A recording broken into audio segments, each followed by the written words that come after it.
India versus Pakistan T20 world cup match வந்து ரீசெண்டாக வந்து முடிஞ்சிருக்கு.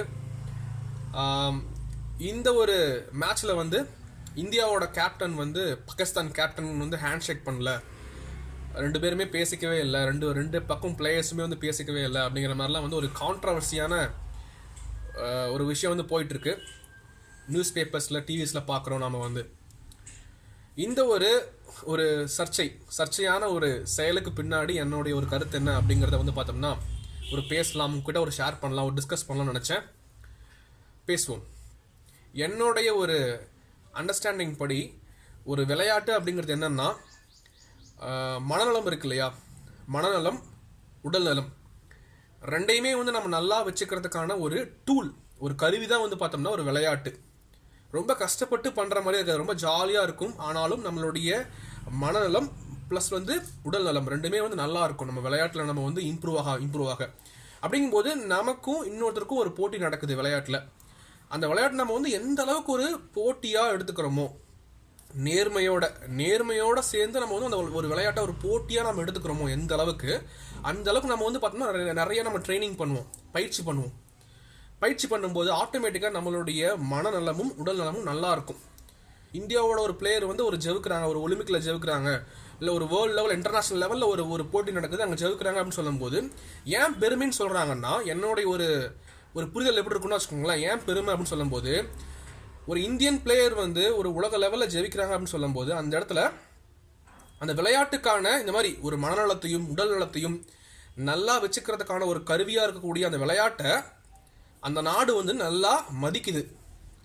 அதற்கான அந்த விளையாட்டில் வந்து எல்லாருமே நல்லா கொண்டு வரணும், அந்த நாட்டு குடிமகன்கள் வந்து நல்லா விளையாண்டு நல்லா பயிற்சி பெற்று நல்லா வரத்துக்கான எல்லா சூழ்நிலைகளும், இன்ஃப்ராஸ்ட்ரக்சர் அப்படின்னு சொல்லுவோம் இல்லையா, அதுக்குள்ளே நிறைய விஷயம் இருக்குது. அது எல்லாமே வந்து பார்த்தோம்னா அந்த நாட்டுக்குள்ள நல்லா இருக்குது. அப்படிங்கும்போது அந்த நாட்டில் இருக்கக்கூடிய மக்கள்லாம் வந்து நல்லா மென்டல் ஹெல்த்து, ஃபிசிக்கல் ஹெல்த்லாம் சூப்பராக இருக்குது. அப்படிங்கிறதுக்கான ஒரு அடையாளம் தான் நம்ம நாட்டிலேருந்து ஒரு பிளேயர் வந்து பார்த்தோம்னா உலக லெவலில் வந்து ஒரு விஷயத்தை ஜெயிக்கும் போது அந்த ஒரு பெருமை வந்து நம்மளோட நாட்டுக்கு வருது. அப்படிதான் நான் வந்து ஒரு விளையாட்டை பார்க்குறேன். அதுக்கு மேலே அதில் வந்து எதுவுமே கிடையாது. அதுவே ஒரு பெரிய விஷயம் தான். அதுக்கு மேலே வந்து விளையாட்டில் எதுவுமே கிடையாது. ஏன் அப்படி சொல்கிறேன்னா, வந்து எந்த ஒரு விளையாட்டுமே வந்து பார்த்தோம்னா ஒரு ஜென்டில்மேன் கேம் அப்படின்னு சொல்லுவாங்க. நம்ம வந்து நம்மளுடைய ஆப்போனண்ட்டை மதிக்கணும். நம்ம வந்து அந்த விளையாட்டு முடிச்சதுக்கப்புறம் நாமளும் அவங்களும் ஒரு ஃப்ரெண்ட்ஸ் மாதிரி தான். அந்த விளையாட்டில் வந்து நம்ம வந்து நம்மளுடைய அந்த உடல் நலத்தையும் மனநலத்தையும் வச்சு நம்ம வந்து ஒரு போட்டி போட போகிறோம், அவ்வளோதான். அதில் வந்து யார் ஜெயிச்சாலுமே வந்து ஒரு நல்ல விஷயம் தான் உண்மையிலுமே அப்படிங்கிறதா. அப்படி இருக்கிற ஒரு விளையாட்டில் வந்து ஒரு வேறு நாட்டுக்காரர் அப்படிங்கிறதுனால வந்து பார்த்தோம்னா நம்ம அவங்கள மதிக்காமல் இருக்கிறதுங்கிறது ஒரு தேவையில்லாத, தவறுன்னு நான் சொல்ல மாட்டேன், ஒரு தேவையில்லாத விஷயம்னு நினைக்கிறேன். என்னதான் இந்திய நாட்டுக்கும் பாகிஸ்தான் நாட்டுக்கும் நடுவில் வந்து ஒரு பிரச்சனைகள் போயிட்டு இருந்தாலும் அதை வந்து இந்த ஒரு இந்தியாவில் பிரபலமான ஒரு விளையாட்டாக்கிற ஒரு கிரிக்கெட்டில் வந்து அதை காமிக்கணும்னு அவசியமே கிடையாது. அது தேவையில்லாத ஒரு விஷயம் நினைக்கிறேன். இதற்கு நான் வந்து ஒரு உதாரணம் சொல்லட்டுமா, வந்து அந்த காலத்தில் வந்து பார்த்தோம்னா ஒரு அரசர்களாக இருந்தாங்க இல்லையா, அரசர்கள் அவங்களாம் இருந்தாங்க. அவங்கெல்லாம் போர் புரிவாங்க. அந்த போர்க்காலத்தில் நம்ம வந்து புராண கதைகளில் கேட்டிருப்போம், ராமாயணத்துலேயோ இல்லை மகாபாரதத்துலேயோ நம்ம கேட்டிருப்போம். அதுலேயுமே ஒரு போர்க்காலம் இருக்கும், அதுக்குன்னு ஒரு இடம் இருக்கும், ஒரு கிரவுண்ட் இருக்கும். அந்த கிரவுண்டு வந்து பார்த்தோம்னா ஒரு மக்கள் வாழ்வாங்க இல்லையா, அங்கிருந்து ரொம்ப தூரம் தள்ளி வச்சுருப்பாங்க. அதாவது ரெண்டு நாட்டுக்கும் நடுவில் ஒரு ரொம்ப ஆள் நடமாட்டமே இல்லாமல் ஒரு காட்டுக்குள்ளே ஒரு கிரவுண்டு மாதிரி இருக்கும். அங்கே தான் ஒரு போர்க்களமாக இருக்கும். அந்த போர்க்களத்துக்குள்ளே யார் வராங்களோ அவங்க கூட மட்டும் தான் சண்டை போடுவாங்க. அதுவுமே வந்து சூரிய உதயம் வந்து ஆகும்போது சண்டை வந்து ஸ்டார்ட் ஆகும். சூரியன் வந்து அஸ்தமனம் ஆகும்போது சண்டை வந்து முடிஞ்சிடும். அன்னையோட நாள் வந்து அந்த போர் வந்து முடிஞ்சு போகிற மாதிரி. அதுக்கப்புறம் சண்டை போடக்கூடாது. அப்புறம் முதுகிட்டு ஓடுவாங்க இல்லையா, முதுகு காமிச்சு பயந்து ஓடுவாங்க, அவங்ககிட்ட நம்ம சண்டை போடக்கூடாது. அப்புறம் வந்து ஒரு ஆயுதம் இல்லாத ஒரு மனிதன் இருந்தாங்கன்னா, ஆயுதம் இல்லாமல் ஒரு வீரர் இருந்தாங்கன்னா அவங்க கூட சண்டை போடக்கூடாது. அந்த போர்க்களத்தை விட்டு வெளியே போயிட்டு ஊருக்குள்ளே போயிட்டு ஒரு பெண்கள் இருப்பாங்க, இல்லை வந்து குழந்தைகள் இருப்பாங்க, இல்லை ஆண்களே இருந்தால் கூட வந்து பார்த்தோம்னா நோய்வாய்ப்பட்டு இருப்பாங்க, இல்லை வந்து அந்த போர் புரியறதுக்கான ஒரு பயிற்சி பெறாமல் சாதாரண மனுஷனாக வாழ்ந்துட்டு இருப்பாங்க. அவங்கள போய் நம்ம வந்து பார்த்தோம்னா ஒரு துன்புறுத்தக்கூடாது, அடிக்கக்கூடாது, கொல்லக்கூடாது, இந்த மாதிரி ரூல்ஸ்லாம் இருக்கும். இங்கேயே அதே ஃபாலோ பண்ணி பாருங்களேன்.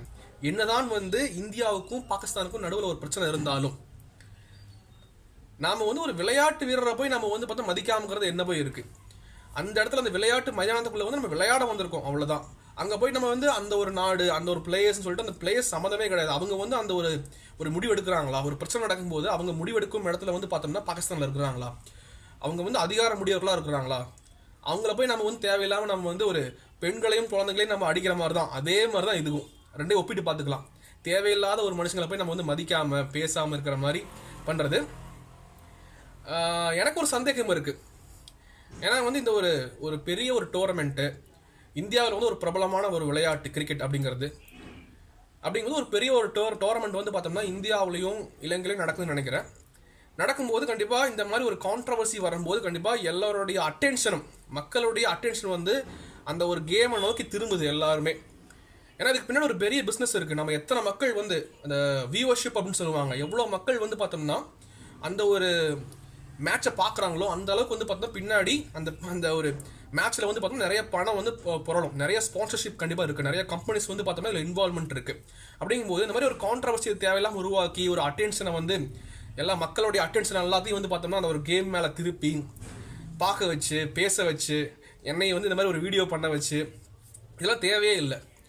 ஒரு இந்தியாவுக்கும் பாகிஸ்தானுக்கும் பிரச்சனை இருக்குன்னு வச்சுக்கோங்களேன் நாட்டில், அது வந்து அதை வந்து பண்ண வேண்டியவர்கள் வெவ்வேறு மனுஷங்க. நம்ம வந்து ஒரு குடிமகனாக இருக்கும்போது கண்டிப்பாக நம்ம வந்து ஒரு தேசப்பற்று இருக்கலாம். ஆனால் அவரவர்களுக்கு அவங்கவுங்களுக்குன்னு சொல்லிட்டு ஒரு வேலை இருக்கும். ஒரு பிரைம் மினிஸ்டருக்கு ஒரு வேலை இருக்கும். அவர் வந்து முடிவெடுப்பார். அவர் வந்து அவருடைய அமைச்சரவெல்லாம் சேர்த்துட்டு முக்கியமான ஆளுங்கள்லாம் சேர்த்து ஒரு முடிவெடுப்பாங்கன்னு வச்சுக்கோங்களேன். அவங்க போய் சண்டை போட போகிறது கிடையாது. அதுக்குன்னு தனியாக ஆள் இருக்குது. ஆர்மி, நேவி, ஏர்ஃபோர்ஸ் இருக்குது. அப்படின்னா அவங்களுடைய வேலையை அவங்க செய்வோம். நம்ம வந்து தேவையில்லாத ஒரு விளையாட்டு, ஒரு புனிதமான ஒரு விளையாட்டு, ஒரு உடல் நலத்தையும் மனநலத்தையும் வந்து பார்த்தோம்னா எல்லாருமே வந்து ரொம்ப முக்கியமாக நினைக்கணும், இம்ப்ரூவ் பண்ணணும் அப்படின்னு சொல்லக்கூடிய, அதை வந்து பார்த்தோம்னா ஒரு எல்லாத்துக்கும் சொல்லக்கூடிய ஒரு விளையாட்டு. அந்த விளையாட்டில் போய் நம்ம வந்து இந்த மாதிரி ஒரு கான்ட்ரவர்சியான விஷயங்களை வந்து பண்ணுறதுங்கிறது தேவையில்லாதது அப்படின்னு நான் நினைக்கிறேன். உண்மையாலுமே உங்களுடைய ஒரு கருத்து என்ன அப்படிங்கிறத நான் வந்து பார்த்தோம்னா தெரிஞ்சுக்க ஆசைப்படுறேன். கண்டிப்பாக நீங்கள் வந்து கமெண்ட் செக்ஷனில் சொல்லுங்கள். உங்களோட ஒரு கருத்து இருந்தால் கண்டிப்பாக சொல்லுங்கள். நானும் அதுக்கு ரிப்ளை பண்ணுறேன். ஒரு டிஸ்கஷன் மேக் பண்ணுவோம். Thank you so much.